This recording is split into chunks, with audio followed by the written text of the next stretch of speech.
এটা এমন একটা দপ্তর যেটা সেই কাজটা নিয়ে ডিল করে যেটা এমন কেউ নেই যেটার সঙ্গে জড়িত নয়।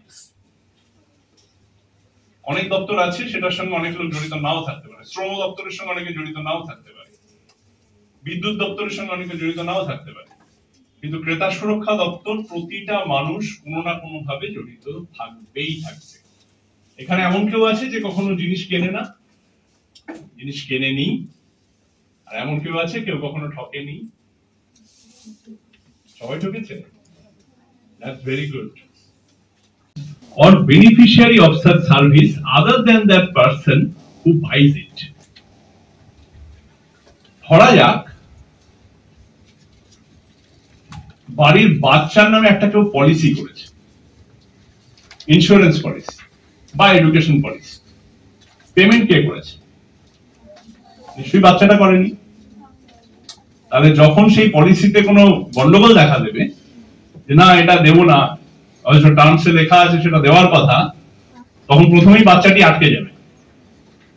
তো বলবে যে কনজিউমার তো ও নয়, বাচ্চাটা তো পেমেন্ট করেনি, তাই তো? ওইটাকে ঠেকানোর জন্য এইটা জুড়ে দেওয়া হলো যে আচ্ছা মাধুর্য ম্যাডাম এসে গেছেন, আমি একটু ম্যাডাম কিছুটা।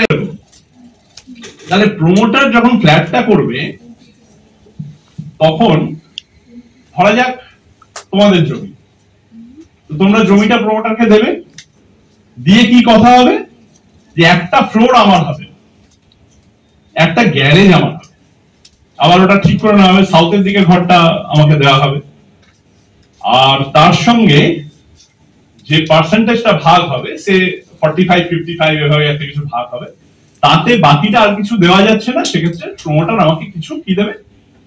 ক্যাশ দেবে, তাই তো? এভাবে এগ্রিমেন্ট হয় তো? এইবার প্রমোটার সেগুলো দিল না, তখন কি হবে? কোথায় যেতে হবে?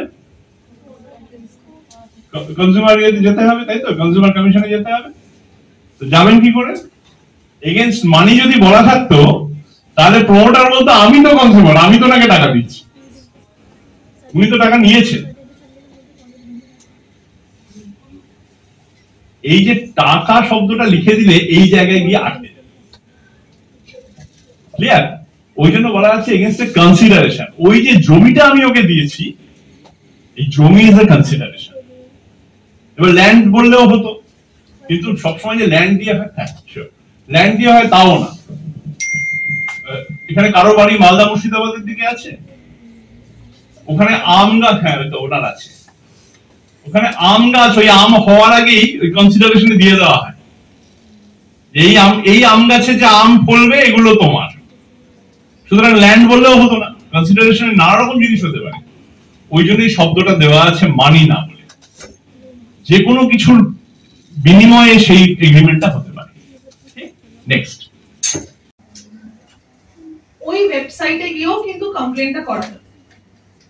সেম জায়গা একটা অ্যাকনলেজমেন্ট নাম্বার জেনারেট হবে 14 ডিজিটের। ওই অ্যাকনলেজমেন্ট নাম্বারটাই হচ্ছে তোমাদের কমপ্লেইন নাম্বার। আর এটাতে খুব ভালোভাবে শোনো, এটা কিন্তু মনে রাখতে হবে আমি থাকি মুর্শিদাবাদে, কিন্তু আমি অ্যাড্রেস দিচ্ছি মুম্বাইয়ের, কারণ আমি মুম্বাইয়ের একখানা প্ল্যাটফর্ম থেকে কিনতে গেছিলাম। মানে কোনো একটা সোশ্যাল মিডিয়া প্ল্যাটফর্মে আমার সাথে যে ফ্রডটা হয়েছে সেটা যদি মুম্বাই হয়, আমি সেই মুম্বাই দেবো না, কিন্তু আমি কিন্তু দেবো মুর্শিদাবাদ। আমার যেটা অ্যাড্রেস হবে আমাকে সেটা দিতে হবে, না হলে কি হবে? কমপ্লেনটা ঘুরতে থাকবে। এই যে এক্ষুনি বললাম যে প্রত্যেকটা ডিভিশনে, প্রত্যেকটা কমিশনারেটে, ডিস্ট্রিক্টে সাইবার সেল আছে, তাই জন্য জুরিডিকশন গুলো ভাগ করা আছে।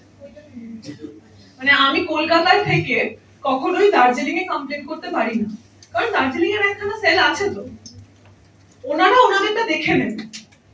কারণ সাইবার কমপ্লেনটা এত বাল্কে আসছে আফটার কোভিড, মানে ওটা একটা জায়গায় বসে করা কিন্তু একজনের পক্ষে খুব ডিফিকাল্ট হয়ে যায়।